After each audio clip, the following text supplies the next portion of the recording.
Bienvenidos amigos. En mi personal opinión, tengo claro que los soldados del Japón imperial fueron valientes y dignos rivales, aunque tengo dudas sobre si las fuerzas armadas estuvieron a la altura de las circunstancias, principalmente viendo la mayoría de los resultados obtenidos.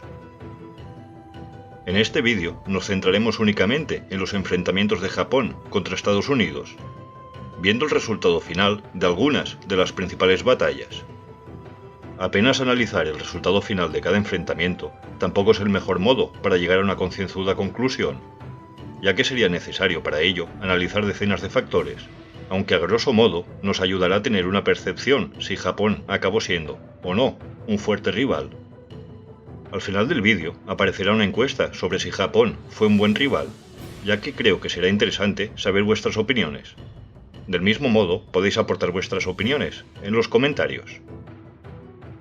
El Estado Mayor japonés fue consciente que Estados Unidos era un rival al que no podrían derrotar, pero desde mi punto de vista, tanto las fuerzas terrestres, aéreas, navales y servicios de inteligencia japoneses obtuvieron escasos resultados. Como sabéis, la principal baza de Japón fue un ataque sorpresa a Pearl Harbor, que doblegaría temporalmente la fuerza naval estadounidense en el Pacífico. En esta primera infografía podéis ver la relación de buques norteamericanos en la flota del Pacífico, que constaba de estos números de portaaviones, acorazados, cruceros pesados, cruceros ligeros y destructores. Y en rojo podemos ver los buques dañados o hundidos durante tal ataque. Ya viendo el número total de buques del que disponía el país norteamericano en diferentes mares y océanos del mundo, y los que en aquel momento ya estaban en construcción, podemos ver que aun hundiendo la flota del Pacífico por completo, sería un revés del que Estados Unidos podía recuperarse con relativa facilidad. Mi mayor sorpresa en este ataque es que, siendo minuciosamente y bien planeado durante meses y con un despliegue aéreo y naval sin precedentes hasta el momento, es la manca de unos informes de inteligencia eficientes. Dejando totalmente de lado los motivos por los que los tres portaaviones no se encontraban atracados en el puerto, siendo el principal objetivo de Japón y cuyo hundimiento daría una ventaja temporal al país nipón, lanzar dicha ofensiva sin un entramado de inteligencia que diese total garantía y veracidad a la localización de los tres buques, para mí fue un estruendoso error de la inteligencia militar del país del sol naciente. Referente a las batallas navales que enfrentaron ambos países en los meses y años consecuentes, encontramos un buen número de lo que yo calificaría como empates técnicos, como esta del Mar del Coral, o en la batalla naval de Guadalcanal, de entre varias otras, que a pesar de ser hundidos diferentes clases de buques, el cómputo general resultó relativamente igualado. En la más que famosa batalla de Midway, fue la inteligencia militar estadounidense quien de esta vez sería crucial para el resultado del enfrentamiento, y que por poco no fue víctima también el poderoso acorazado Yamato. Durante la batalla del Golfo de Leyte, el país del sol naciente sufrió otro duro revés en su fuerza naval, aunque en este caso hay que tener en cuenta que se enfrentaba a una fuerza naval y aérea 5 veces superior. A pesar de esta diferencia, el hundimiento de tres portaaviones estadounidenses es un hecho a remarcar a favor del país nipón. Entrando en los enfrentamientos de infanterías entre ambos países, veremos los resultados del número final de bajas definitivas de cada contendiente. Ciertamente no es la mejor manera de analizar cada batalla, y apenas nos ofrece una idea general, pero en varios casos veremos un patrón común. Los números que mostraré a continuación son los números aproximados, ya que, como suele ser habitual, hay el típico baile de cifras dependiendo de quién haya hecho el estudio a título personal, siendo estas las que considero más aproximadas. También destacar a favor de Japón que en la mayoría de estos enfrentamientos Estados Unidos tenía prácticamente el total control aéreo y marítimo, dejando por lo tanto a las tropas niponas con pocas posibilidades de suministros. Durante la campaña de Guadalcanal, Japón sufrió la pérdida de unos 19.000 hombres, causando baja muchos de ellos por enfermedad. En acción, Japón perdió alrededor de 8.500 hombres, Estados Unidos unos 7.100.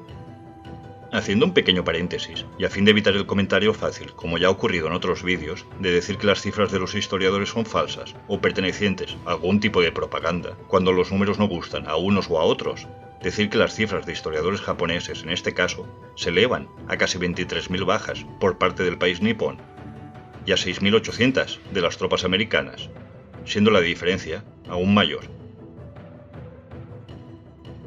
Durante la campaña de las Islas Marshall, las bajas niponas ascendieron a 21.000. La de Estados Unidos a 5.000 soldados.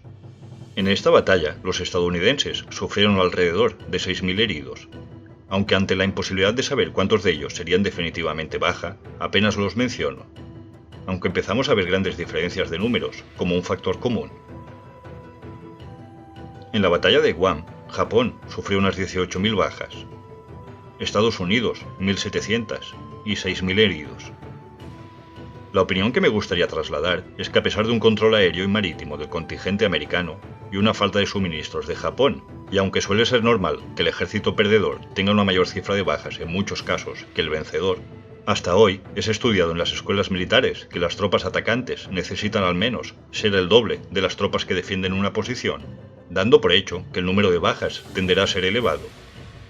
A pesar de ser un análisis bastante superficial, parece ser algo que no vemos en muchas de las principales batallas que enfrentaron a ambos países. La capacidad del ejército imperial japonés, desde posiciones defensivas, de causar grandes bajas.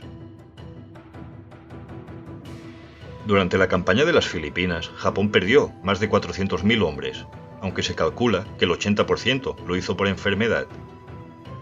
Siendo por enfrentamientos directos con sus enemigos el número de bajas de alrededor de 84.000 hombres. Estados Unidos tuvo 16.000 bajas y alrededor de 50.000 heridos, llegando a un número bastante igualado al de Japón. Como veis, no menciono los heridos japoneses, ya que estos solían luchar hasta el final, siendo estos pocos en número. En la famosa batalla de Iwo Jima, Japón sufrió 18.000 bajas. Estados Unidos 26.000 aproximadamente, estando los heridos en este caso incluidos en el cómputo total. Y es que en esta batalla, por primera vez, las bajas estadounidenses superaron las niponas. Además, la US Navy perdió uno de sus portaaviones. A pesar de ser derrotado, para mí, y es apenas mi opinión, fue la única victoria moral de Japón. Un resultado más parecido a lo que se podría esperar, siendo Japón quien defiende, y Estados Unidos quien necesita asumir riesgos. Aunque esta es la única batalla en la que apreciamos esto, en cuanto al resultado final se refiere. En Saipán, Japón sufrió 25.000 bajas, y Estados Unidos 3.500, más unos 10.000 heridos. En Okinawa, 77.000 bajas niponas, y 20.000 del lado estadounidense. Podemos encontrar resultados parecidos en varias batallas más, como Peleliu con 10.000 bajas niponas y 2.000 del ejército estadounidense. Viendo la fuerza aérea de ambos países, las bajas de la fuerza aérea del país americano son de alrededor de 14.500 unidades. En el caso de Japón hay un abanico demasiado amplio, de entre 35.000 y 50.000 aeroplanos, aunque se calcula como 20.000 el número más aproximado de las aeronaves perdidas operacionalmente. El monoplaza cero nipón dominó los aires de los primeros años del conflicto, aunque ante la aparición de mejores cazas enemigos, sus números cayeron drásticamente. El Hellcat estadounidense obtuvo 5.163 victorias aéreas contra todo tipo de aviones nipones, perdiendo apenas 270 unidades derribadas por otros pilotos. Viendo el enfrentamiento del Hellcat contra los principales cazas japoneses, el ratio de victorias del Hellcat enfrentándose al cero es de 13 a 1, contra el Nakajima de 9,5 victorias a 1, y contra el Mitsubishi J2M de casi 4 a 1. Finalizando con la flota de submarinos nipona, esta era, al principio del conflicto, la mayor del mundo en cuanto a diversidad de modelos se refiere, y dispuso de 190 unidades, de las cuales 129 fueron perdidas en acción. Estos consiguieron hundir 185 buques mercantes y 14 de la Marina de Guerra aliada. Por comparación, Italia disponía de un número menor de submarinos y hundió una cifra similar que Japón. Aunque quien disponía de una vasta línea de suministros navales, en este caso, era Japón, y en parte por ello se debe el bajo número de buques mercantes hundidos, siendo por lo tanto más víctima que verdugo de las flotas de submarinos. Otro dato más significativo es el resultante del enfrentamiento entre submarinos. Mientras que 19 submarinos japoneses fueron hundidos por submarinos aliados, principalmente estadounidenses, los submarinos nipones apenas hundieron un submarino norteamericano.